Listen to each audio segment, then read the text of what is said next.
ಯಾವುದೇ ಸಮಯದಲ್ಲಾದರೂ ಸಚಿವ ಸಂಪುಟ ವಿಸ್ತರಣೆಯಾಗಲಿದೆ ಅಂತ ಎಐಸಿಸಿ ಪ್ರಧಾನ ಕಾರ್ಯದರ್ಶಿ ಕೆಸಿ ವೇಣುಗೋಪಾಲ್ ಅವರು ಹೇಳಿದ್ದಾರೆ. ಬೆಂಗಳೂರಿನ ಕೆಪಿಸಿಸಿ ಕಚೇರಿಯಲ್ಲಿ ಎಐಸಿಸಿ ಮತ್ತು ಕೆಪಿಸಿಸಿ ವೀಕ್ಷಕರ ಸಭೆ ನಡೆಯಿತು. ಸಭೆ ಬಳಿಕ ಸುದ್ದಿಗೋಷ್ಠಿಯಲ್ಲಿ ಮಾತನಾಡಿದ ವೇಣುಗೋಪಾಲ್, ಸಂಪುಟ ವಿಸ್ತರಣೆ ಪ್ರಕ್ರಿಯೆಯಲ್ಲಿದೆ ಅಂತ ಹೇಳಿದ್ರು. ಇನ್ನೂ ಕೆಪಿಸಿಸಿ ವೀಕ್ಷಕರ ಜೊತೆ ಸಂವಾದ ನಡೆಸಿದಂತ ಕೆಸಿ ವೇಣುಗೋಪಾಲ್ ಮತ್ತು ರಣದೀಪ್ ಸಿಂಗ್ ಸುರ್ಜೇವಾಲಾ ಕೆಲ ಸಲಹೆ ಸೂಚನೆಗಳನ್ನು ಕೂಡ ಕೊಟ್ಟಿದ್ದಾರೆ.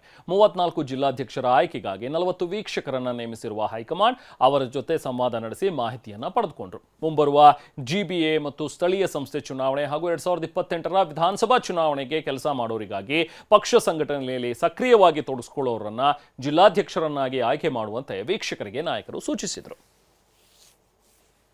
Cabinet examination, cabinet expansion of Karnataka is on the card. It will happen anytime. Cabinet examination, cabinet expansion of Karnataka is on the card. It will happen anytime. Cabinet